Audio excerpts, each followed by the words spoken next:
হাইকোর্টে রিটও করবো। তো আমরা হাইকোর্টে রিট করার আগে আপনাদেরকে দেশের মানুষকে জানাচ্ছি, দেশের নারী সমাজকে জানাচ্ছি, এবং যেটা বিষয় ছিল, আপু বারবার বলতেছিল যে ৫ ঘন্টা কাজের যে বিষয়টা ওনারা বলেছিলেন। দেখেন, আপনারাও জানেন যে ৫ ঘন্টা কাজের জন্য কোনো প্রাইভেট কোম্পানি নারীদেরকে কাজে নিত না। যদি এটা এরকম যদি হইতো যে ওনারা ক্ষমতায় আছেন আর নারীদের কর্মঘন্টা ৫ ঘন্টা করে দিতেন, কোনো প্রাইভেট কোম্পানি কিন্তু নারীদেরকে কাজে নিত না। কারণ ৫ ঘন্টার জন্য কেউ কাজে নিবে না। বাকি ৩ ঘন্টা বা ৫ ঘন্টার কাজের জন্য কি তারা নতুন করে অন্য কাউকে হায়ার করবে? এটার জন্য কিন্তু কেউ হ্যাসেলের জন্য নারীদেরকে কাজে নিত না। তো সর্বোপরি নারীদেরকে ঘরে বন্দি করে রাখার বা ঘরে আটকে দেওয়ার একটা পায়তারা চলছিল।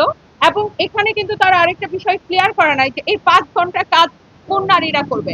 সেটা কি চাকরিজীবী নারীরা, মানে নারী কর্মজীবী নারী মানে কিন্তু শুধু চাকরিজীবী নারী নয়, সেখানে উদ্যোক্তা আছে, সেখানে ডক্টর আছে, সেখানে হচ্ছে যে ইঞ্জিনিয়ার আছে, সকল শ্রেণী, একজন আইনজীবী আছে, সেখানে কর্মজীবী মানে সকল শ্রেণী পেশার নারী।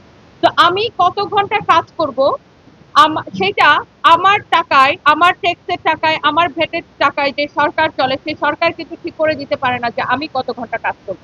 আমি একজন ফ্রিল্যান্সার, আমি যদি ধরি আমি একজন ফ্রিল্যান্সার, আমি যত ঘন্টা আমার খুশি আমি কাজ করতে পারি, কারণ আমার যে আমার পরিবার চালানোর জন্য আমার যে আহ, আহ, টাকা দরকার সেটা কিন্তু সরকার আমাকে দিয়ে দিবে না। তো আমি আমার প্রয়োজন অনুযায়ী যত ঘন্টা খুশি আমি কাজ করতে পারি। তো সেটা কিন্তু আহ, যেখানে পুরুষদের জন্য কোনো কর্মঘণ্টা নির্ধারণ করে দেওয়া হয় নাই, সেখানে নারীদের ক্ষেত্রে কর্মঘণ্টা নির্ধারণের কোনো প্রশ্নই আসে না। এবং